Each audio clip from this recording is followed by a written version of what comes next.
ဒီဖုန်းတော့ရမိတယ်မင်းမဆိုးပြောက်ချင်ရင်ပကံမှာဒုထက်လဲကြီးမှာမယ်အုပ်စီလဲရလဲကောင်းမယ်ဆိုဖရားကြီးကို3နှစ်အတွင်းတဲနိုင်ခဲရင်မင်းမဆိုးပြီးပြောင်းမယ်လို့ပြောကြလို့ဒီဖရားယူတယ်ဖရားတဲ့တော့ဘယင်အုတ်တစ်ချက်နဲ့အုတ်တစ်ချက်စိတ်နေရဲ့ကြားထဲမှာအဝေးချုပ်တဲ့အတီးတီးလေးတစ်ပေါက်တောင်ထုတ်လို့မရအောင်ဒီပိုင်းနဲ့အုတ်တစ်ချက်နဲ့အုတ်တစ်ချက်စိတ်နေတဲ့ကြားထဲမှာအဝေးချုပ်တဲ့အတီးတီးလေးတစ်ပေါက်ထိုးလို့ရခဲ့မယ်ဆိုရင်အရင်ဆရာဓမ္မကိုခေါ်ပြီးလက်ဖြတ်တယ်ဖရားတဲ့တော့ဆိုရင်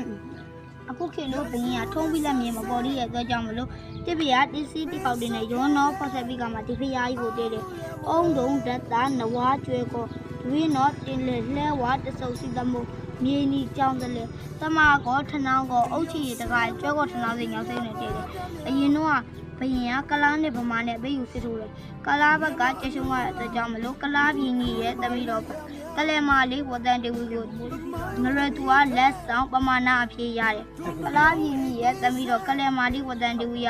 နရတူဘရင်ကိုမချစ်မနစ်တရာကြောင့်တနေ့နီလာကပွဲတော်မှာအဆက်ခွဲတယ်။ဘလိုမျိုးဆက်ခွဲလဲဆိုတော့မောင်တော်ဟာညစ်ပတ်တဲ့ကြမ်းကြုတ်တဲ့ရေအိမ်သာသွားရင်တော့ကိုသုံးတယ်ယူမသုံးဆက်ခွဲလိုက်လို့သုံးဝမှတက်လိုက်တယ်။အဲ့ဒီတနေ့ကိုကလားပြည်ကြောက်တက်ရမလားဆိုပြီးတော့စစ်ပြီးရှေ့ရောက်ကိုပြောင်းလို့ပြီးတိုင်းပြလို့ကလားတက်လို့နန်းကြားသွားတဲ့အတွက်ကြောင့်နရတူခေါ်ကလေးကြောင်လို့ပြီးတော့ခဲ့တယ်။